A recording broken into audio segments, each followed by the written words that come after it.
सभी को मेरा नमस्कार, गुड मॉर्निंग। 7वीं क्लास की ऑनलाइन क्लास में मैं भुवनेश कुमार स्वामी आप सभी का एक बार फिर से स्वागत करता हूं। तो जैसा कि पाठ नंबर 5 हमारा अम्ल क्षारक और लवण चल रहा है, जिसके अंतर्गत पिछले वीडियो में हमारे आसपास पाए जा रहे प्राकृतिक सूचक वाला टॉपिक हमने स्टार्ट किया था। इसमें हमने पहला जो प्राकृतिक सूचक है लिटमस, उसके बारे में जानकारी प्राप्त की थी कि लिटमस कैसे प्राप्त होता है। उसका एक छोटा सा क्रियाकलाप भी हमने करके देखा था। आज हम इस वीडियो में एक और प्राकृतिक सूचक हल्दी के बारे में जानकारी प्राप्त करते हैं कि हल्दी प्राकृतिक सूचक कैसा है, इसका क्रियाकलाप भी करके देखेंगे। तो सबसे पहले हम एक क्रियाकलाप करते हैं।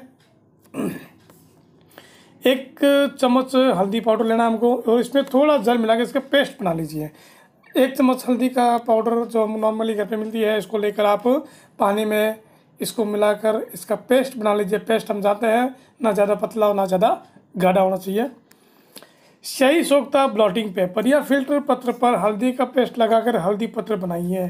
फिर इस पेस्ट को, हल्दी के पेस्ट को, जो ब्लॉटिंग पेपर है या जो फिल्टर पेपर है, इस फिल्टर पेपर पर, ब्लॉटिंग पेपर पर इस पेस्ट को अच्छी तरह फैलाकर और इसको सुखा लीजिए और हल्दी पत्र बन जाएगा। हल्दी पत्र की पतली पतली पट्टियाँ काट लीजिए। फिर इस जब ये सोखता पेपर है, जो फिल्टर पेपर है, जब सूख जाता है तो इसको आप छोटी छोटी कागज़ की पट्टियाँ इस हल्दी पत्र की काट लीजिए और हल्दी पत्र की पट्टी पर 1 बूंद साबुन का विलेन डालिए। जब आप ये छोटी छोटी स्ट्रिप्स काट लेते हैं, पट्टियाँ काट लेते हैं, इसी एक पट्टी पर साबुन के विलेन की 1 बूंद डालिए। आप क्या देखते हैं वो उसका आप अवलोकन कीजिए। इसी प्रकार सारणी 5.3 में दिए गए विलेनों का परीक्षण कीजिए और अपने प्रेक्षणों को सारणी 5.3 में नोट कीजिए। आप अन्य पदार्थों के विलीनों से भी परीक्षण कर सकते हैं। तो जब हल्दी पत्र की एक स्ट्रिप्स पर हमने साबुन के घोल की 1 बूंद डाली, उसमें कलर का जो अवलोकन किया, क्या चेंज हुआ या नहीं हुआ है, तो वही प्रयोग हमको बारी बारी से नींबू के रस, संतरे के रस, सिरका, दूध, मैग्नीशियम, खाने का सोडा, चूने का पानी, शक्कर और नमक के साथ करना है। और इन सभी की 1-1 बूंद जब हम हल्दी पेपर पर डालते हैं तो इन विलेनों का क्या प्रभाव पड़ता है, इसको आप नोट करना है और विशेष टिप्पणी क्या है वो देखिए आप।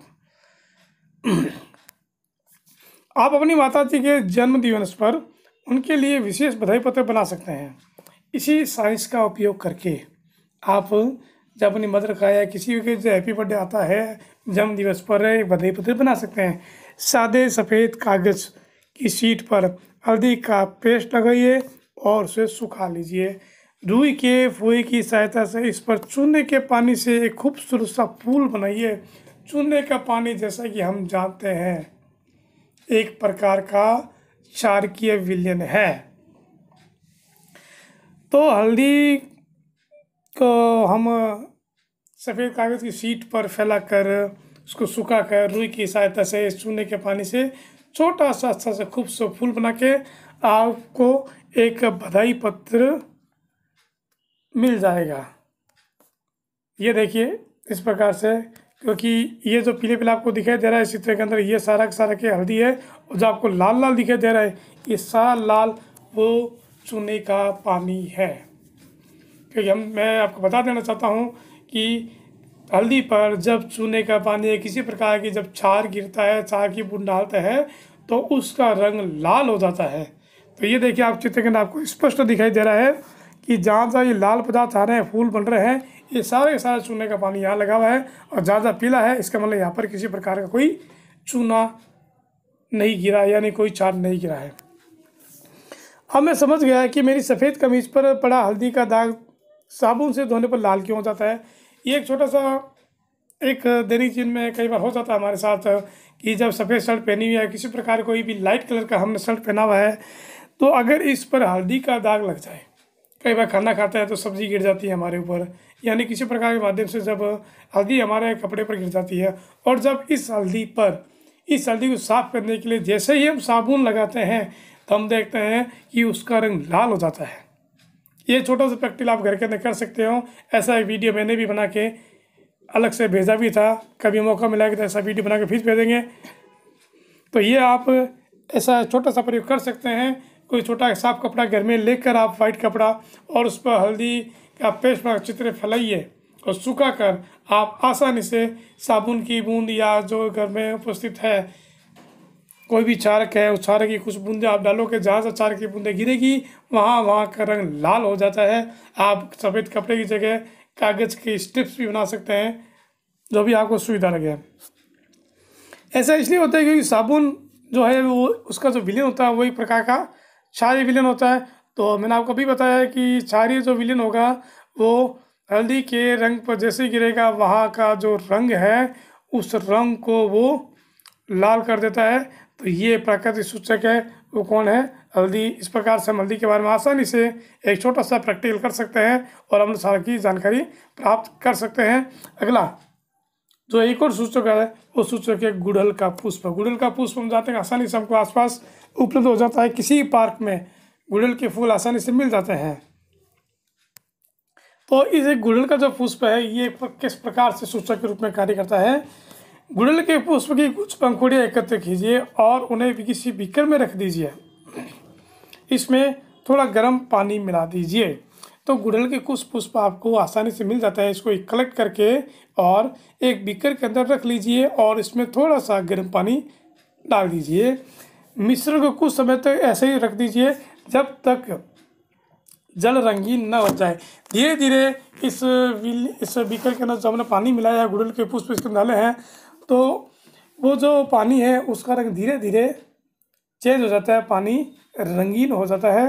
रंगीन जल को सूचक के रूप में प्रयोग कीजिए। अब ये जो रंगीन पानी हुआ है, इस रंगीन पानी का यूज हम अम्ल और क्षारक की प्राकृतिक जानकारी के लिए उपयोग कर सकते हैं सूचक के रूप में। इस सूचक की 5-5 बूंदें सानी 5.4 में दिए गए प्रत्येक विलयन में मिलाइए। तो ये जो पानी हमको प्राप्त हुआ है, इस प्रत्येक जो नीचे सानी के पदार्थ दिए हुए हैं, तो उस रंगीन पानी की 5-5 बूंदें इन सभी पदार्थों को डालना है। जैसे शैम्पू है, नींबू का रस है, सोडा जल है, सोडियम हाइड्रोजन कार्बोनेट का विलयन है, सिरका है, शक्कर का विलयन है, नमक का विलयन है। इन सभी में 5-5 बूंदें उपयुक्त रंगीन पानी की डाल दीजिए और इनमें होने वाले रंग का अवलोकन कीजिए कि परिवर्तन हो रहा है या नहीं हो रहा है, या परिवर्तन क्या हो रहा है। सूचक का अम्लीय, क्षारकीय, उदासीन विलयनों पर क्या प्रभाव पड़ता है? तो उपयुक्त जो आसानी दी कि इसमें कुछ आपको अम्लीय पदार्थ है, कुछ क्षारकीय, कुछ उदासीन विलयन है। तो इन सभी में आपको अध्ययन करना है कि जो रंगीन पानी लिया है, उस रंगीन पानी का इन तीनों पदार्थों पर क्या इफेक्ट पड़ता है।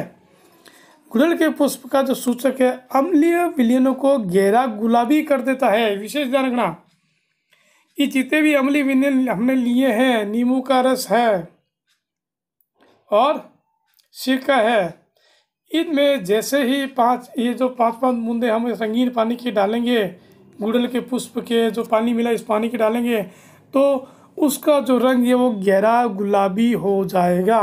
और जितने भी क्षारीय विलयन है ऊपर उपस्थित, सोडा है और सोडियम हाइड्रोजन कार्बोनेट है, शैम्पू है, इन सभी का जो रंग है वो हरा हो जाएगा। तो ध्यान रखना, गुड़हल का पुष्प का जो सूचक है वो अम्लीय विलयन को गहरा गुलाबी कर देता है और क्षारीय विलयन को हरा कर देता है।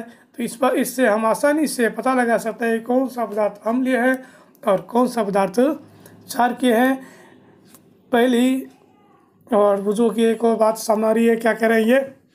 जब मैं शुष्क लिटमस पत्र खाने के सोडे की ठोस कर रखता हूँ तो मुझे सही परिणाम नहीं मिलता है, क्यों? खाने के सोडे के विलयन बनाकर परीक्षण करो, क्योंकि ये पूछो कह रहा है कि जब लिटमस पत्र के ऊपर जब खाने के सोडे के कुछ क्रिस्टल कुछ दाने डालता है तो रिजल्ट सही प्राप्त नहीं हो रहा है। तो पहले ने कहा कि इसका विलयन बनाकर पानी के अंदर घोल कर आसानी से प्रैक्टिकल किया जा सकता है। ये देखिए अम्ल सूचक के बारे में जानकारी आपको तो प्रैक्टिकल गुड़हल के बारे में देखा था हमने, ये प्राप्त हो रहा है कि ये जो गुलाबी इसका कलर हो चुका है, मैजेंटा जो कलर हो चुका है, इसका मतलब इसके अंदर अम्ल उपस्थित है। और जो हरा रंग आ गया इसका मतलब ये क्षारकीय पदार्थ है और ये सूचक है गुड़हल के पुष्प का पानी है। आप इन प्राकृतिक सूचकों को बनाकर उनसे अम्लीय क्षार के उदासीन विलयन में रंग परिवर्तन का देखने का प्रयास कर सकते हैं। तो कुछ प्राकृतिक सूचक हम देखें कि लिटमस आया है, हल्दी आई है, गुड़हल का पुष्प है। तो आसानी से उपलब्ध होने वाली चीज़ें हमारे आसपास आसानी से हमको मिल सकती है, घर में मिल सकती है। तो इन प्राकृतिक सूचकों का यूज करके और पदार्थों की, विभिन्न प्रकार के पदार्थों की अम्लता, क्षारकता और या उदासीन है विलयन, इसके बारे में आप जानकारी जरूर प्राप्त करें। इस प्रैक्टिकल को जरूर करें। पहले एक समस्या लेकर आई है। समस्या क्या लाई है कि कॉफ़ी का रंग है भूरा और स्वाद है कड़वा, अम्ल है ये या है क्षार, प्रश्न बड़ा ही है दुश्वार, स्वाद के कारण से अनजान, बिना परीक्षण होना ज्ञान। तो कॉफ़ी लगभग सभी ने पी रखी होती है, कड़वी सी होती है, हम जानते हैं। और ये अम्ल है क्षार है कि इसकी जानकारी प्राप्त हमको इजीली होती नहीं है। तो इसकी जानकारी प्राप्त करने के लिए इसका परीक्षण करना जरूरी है। तो परीक्षण करके ही पता कर सकते हैं कि कॉफ़ी अम्लीय है या क्षारक है। क्रियाकलाप एक और 5.4 आ रहा है कि शिक्षक शिक्षिका से अपेक्षित है कि वे अपने विद्यालय की प्रयोगशाला अथवा आसपास के किसी विद्यालय से निम्नलिखित रसायनों के तनु विलयन ले। हाइड्रोक्लोरिक अम्ल है, सल्फ्यूरिक अम्ल है, नाइट्रिक अम्ल है, एसिटिक अम्ल है, सोडियम हाइड्रोक्साइड है, अमोनियम हाइड्रोक्साइड है। और साथ में कौन कौन से केमिकल पदार्थ प्राप्त कर रही है, कैल्शियम हाइड्रोक्साइड है। इनमें से प्रत्येक विलयन पर तीनों सूचकों के प्रभाव को प्रदर्शित कीजिए और अपने जो रिजल्ट आ रहे हैं उनको सारणी के अंदर नोट कीजिए। सौभाग्य से सारे पदार्थ हमारे स्कूल की लैब के अंदर उपस्थित हैं। तो जब स्कूल खुलेगी तो ये प्रैक्टिकल हम ज़रूर करेंगे और आपको इसको ज़रूर करवाया जाएगा। आप खुद करोगे और पता लगाएंगे हम सभी मिलकर कि कौन कौन से पदार्थ अम्लीय है, कौन कौन से पदार्थ क्षारक है। लिटमस पदार्थ से हम देखेंगे, गुड़हल के पुष्प से हम देखेंगे और हल्दी के प्रैक्टिकल में करके देखेंगे। तो सारे के सारे जो पदार्थ बताए गए हैं, रासायनिक पदार्थ, सारे हमारे लैब के अंदर उपलब्ध है। तो प्रैक्टिकल हम नेक्स्ट के अंदर जरूर रहेंगे। एक विशेष चेतावनी आपको दी जा रही है कि प्रयोगशाला अम्ल और क्षारकों के रख रखाव तथा उपयोग में अत्यधिक सावधानी बरती जानी चाहिए, क्योंकि ये संक्षारक प्रकृति होते हैं और त्वचा में जलन उत्पन्न करते हैं, उसे हानि पहुंचाते हैं। तो जितने भी ये प्राकृतिक ये केमिकल पदार्थ, रासायनिक पदार्थों की बात हुई है अभी 5.4 क्रियाकलाप के अंदर, सारे के सारे कृत्रिम केमिकल पदार्थ हैं, रासायनिक पदार्थ हैं, क्षारक है, कुछ अम्ल है। सारे साल लैब के अंदर विशेष तौर पर रखने के लिए सावधानी बहुत बरतनी पड़ती है, सावधान रखनी चाहिए इसके अंदर, क्योंकि ये संक्षारक प्रकृति होता है। धीरे धीरे ये इनके खराब होते जाते हैं और इनसे त्वचा में जलन या अन्य प्रकार के बहुत सारे इफेक्ट, हानिकारक पदार्थ त्वचा पर गिर सकता है। त्वचा पर गिर जाए या हम इनके संपर्क में आ जाए तो त्वचा में जलन शुरू हो सकती है, त्वचा पर फोड़े फुंसी हो सकते हैं, चकत्ते पड़ सकते हैं, कुछ भी नेगेटिव इफेक्ट पड़ सकता है। तो इनका यूज करने और रख रखाव में विशेष सावधानी बरतनी पड़ती है। तो हमने इस वीडियो में 2 प्राकृतिक सूचक के बारे में अध्ययन किया है, एक हल्दी है और एक गुड़हल है। तो 3 प्रकार के प्राकृतिक सूचक का हमने जानकारी प्राप्त कर ली है। एक लिटमस है, एक हल्दी है और एक गुड़हल का पुष्प है। तो सभी के प्रैक्टिकल मैं आपको फिर से कह रहा हूँ, एक बार घर पे ट्राई ज़रूर करें। और जब स्कूल खुलेगी और नियमित क्लास स्टार्ट हो जाएगी तो आपको स्कूल के अंदर ये प्रैक्टिकल सारे के सारे करवाए जाएंगे। तब तक इसको अच्छी तरह याद करिए और इस प्रैक्टिकल को घर पे करके देखिए। इस वीडियो में इतना ही बताऊंगा। नेक्स्ट वीडियो में आपको नेक्स्ट टॉपिक शुरू करेंगे। तब तक के लिए धन्यवाद। श्री कृष्ण गोविंद हरे